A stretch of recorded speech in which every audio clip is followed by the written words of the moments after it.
Bismillahirrahmanirrahim. Assalamualaikum warahmatullahi wabarakatuh. Waalaikumsalam warahmatullahi wabarakatuh. Baru saja kita mendengar bahwa Ustadz menyatakan di bulan Ramadan ini Allah pasti akan mengampuni semua dosa-dosa kita. Ya.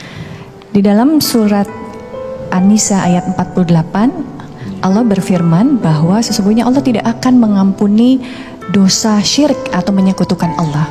Ya. Nah, apakah di bulan Ramadan ini dosa itu juga mendapat keistimewaan? Dosa syirik akan diampuni oleh Allah, tapi apakah manusia juga harus bertobat dulu dari syiriknya, baru kemudian Allah baru mengampuni dosa-dosanya di bulan yang penuh rahmat dan maghfirah ini? Terima kasih. Baik. Assalamualaikum. Assalamualaikum. Ini bagus pertanyaannya. Bertanya dan langsung dijawab sendiri dia. Ada isyaratnya. Baik.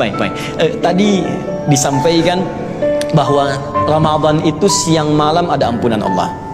Malamnya di Al-Bukhari nomor 37 kata Nabi, man qama ramadhana imanan wa ihtisaban ghufira lahu ma taqaddama min dhanbi. Siapa yang sholat di malam Ramadan kemudian bertobat di malamnya, dia berdoa, maka diampuni dosa-dosa yang pernah ia kerjakan selama hidupnya. Siangnya dia puasa, dia berdoa, beramal soleh, diampuni semua dosa-dosanya sepanjang dia bertobat. Pertanyaannya, Ustadz, ini siang malam ada ampunan dosa, lantas bagaimana dengan dosa syirik yang disebutkan di Quran surah keempat An-Nisa tadi ayat ke-48 paling kanan sebelah bawah? Kata Allah, innallaha la yaghfiru ayyushraka bihi wa yaghfiru ma duna dzalika liman yasha.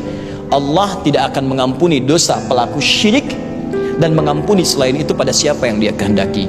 Kata para ulama tafsir, yang dimaksud tidak mengampuni di sini kalau orang itu tidak tobat selama hidupnya, sampai kembali kepada Allah Subhanahu wa taala, membawa dosa syiriknya. Karena itu kalimatnya menggunakan la.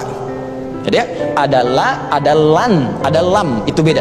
La dengan lan itu berbeda.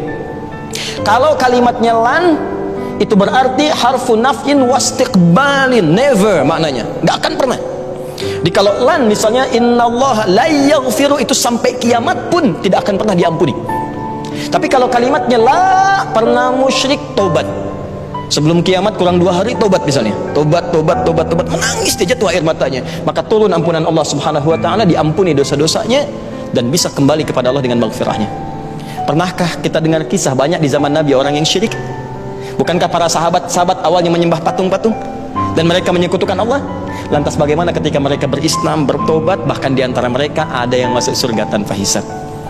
Kalau Allah tawarkan surga pada ahli syirik untuk bertobat dan belum mampu membuat mereka kembali kepada Allah, maka dengan cara apa lagi Allah kemudian harus memuliakan dan mengampuni dosanya? Maka turunlah di sini Quran surah ke-39 ayat 53. Quran surah 39 ayat 53. Ya, qul ya ibadiyalladzina asrafu ala anfusihim. Kata Allah Muhammad SAW, katakan pada semua hambaku, kalau merasa punya dosa banyak, jangan putus asa dari rahmatku. Rahmatku lebih luas daripada murka yang aku siapkan. Innallaha yaghfiru dzunuba jami'a. Sepanjang dia mau tobat, semua dosa akan Allah ampuni tanpa batasan. Wallahu ta'ala a'lam bissawab.